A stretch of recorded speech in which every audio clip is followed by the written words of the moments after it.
Ateliér Testudo je přímým pokračováním projekční kanceláře Santis, který byl založen v roce 1999 a za více než 20 let vyprojektoval stovky různých staveb. Řada z nich získala i ocenění. Hlavní obory společnosti Testudo zajišťují projektovou dokumentaci od architektonického návrhu přes statiku až po projekty jednotlivých profesí. V současné době společnost zajišťuje projektovou dokumentaci ve všech stupních za pomocí 3D softwaru Autodesk Revit a dále je koordinuje v cloudovém prostředí Autodesk Construction Cloud. Projektujeme od veřejných budov, myšleno školy, tělocvičny, úřady, cokoliv takového, po průmyslové stavby, výrobní areály i bytovou výstavbu. Je to Národní ústav duševního zdraví, co jsme projektovali, a to jsou různé bytové komplexy, do kterých jsme se vlastně přidali, nebo do těch, co to projektují, tak jsme se stali součástí skupiny pro developera. Takže to jsou projekty, které teďka řešíme a kterými žijeme. V současnosti ateliér stále více rozvíjí dovednosti spojené s přístupem Design and Build a své působení přesouvá více i do samotné výstavby a řízení změn vyvolaných vyvíjejícími se potřebami investorů v průběhu realizace.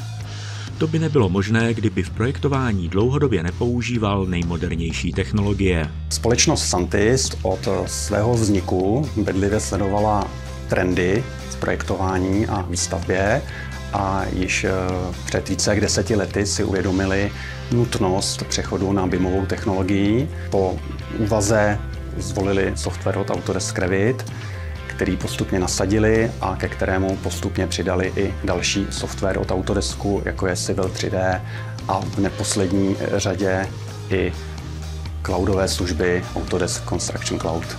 Společnost Testudo využívá i nástavbové aplikace pro Autodesk Revit od společnosti Arcans Systems. Náš vývoj spočívá v tom, že vlastně se snažíme ty Autodesk aplikace, které jsou globální, počešťovat, dát tam české zvyklosti, standardy, což projektanti vždycky uvítají.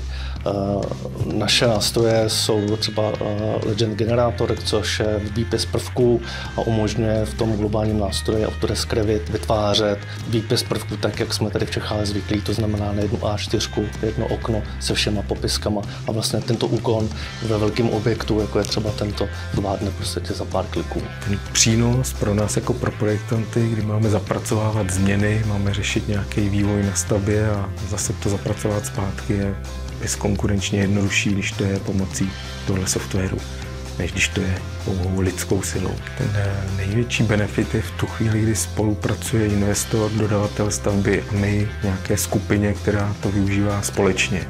To společné datové prostředí, společně používáme tyhle mechanismy sdílení informací, předávání a komunikace. Ta naše projekční kancelář byla vždycky progresivní, vždycky se snažila jakoby ty systémy nový hledat a jak tady v tom 3D projektování, tak v tým řízení té firmy používáme i jiný programy, které nám ulehčují v podstatě život a dokážou prostě ty lidi namotivovat a být nejlepší.